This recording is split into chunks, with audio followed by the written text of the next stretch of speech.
ako sa bahay ng kapatid ko at kasama ko ang tropang baby bra. Mare, dati silang tropang maaasim. Nagpasama ako sa kanila dahil walang gumagawa ngayon. Kaso mare, pinagsaraduhan ako ng gate na para bang hindi ako parte ng pamilya.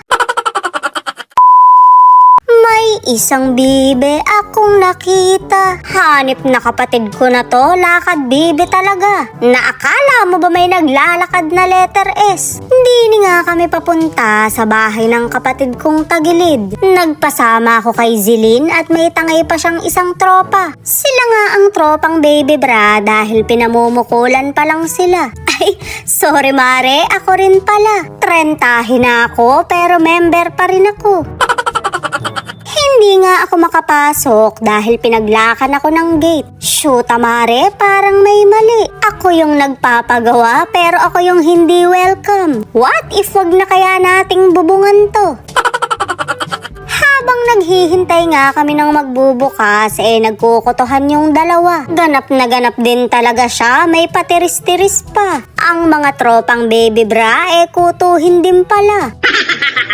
Hindi ngay nakapasok na ako, kaya ituturo ko kayo sa loob. Wala ngang mga gumagawa ngayon dahil rest day nila. Kaya naman makakapag-ikot ako ngayon nang hindi nakakaabala. Shoot, na may babayaran na naman pala akong deliver. Bagong dating nga tong mga simento, kaya simot na naman yung ating masarap. Simot lang kasi, sinasamahan pa ng masarap Nagawa na nga yung hagdan pero hanggang dito lang. Makakatipid ako dahil hindi na paaabutin sa second floor. Mabuti na lang talaga at may lahi kaming aswang. Lilipad lang kami paakyat sa itaas. Mare, landingan lang re.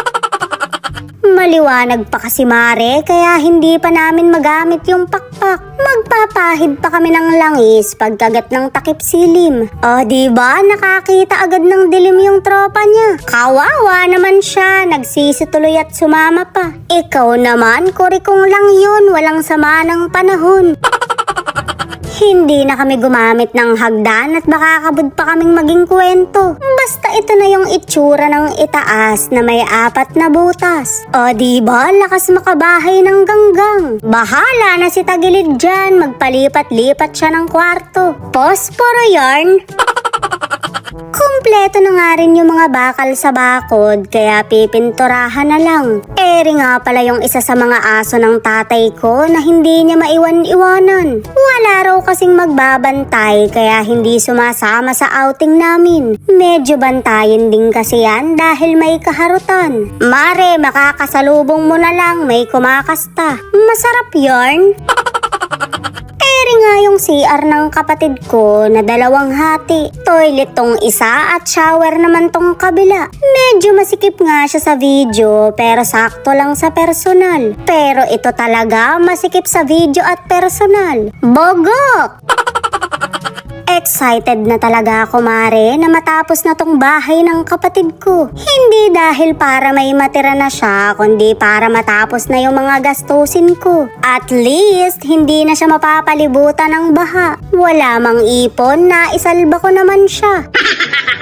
Medyo maaga pa nga kaya nagyaya muna akong tumambay. Hiningan ako ng pangmeryenda ng kapatid ko pero eto na lang ang natira sa pera ko. Mare, masama pa yung loob ko sa lagay na yan. Pwede naman na yan, pambili ng mineral water. Tamang tambay lang ako kasama ang mga bagets. Alam nyo na para hindi halatang trentahin.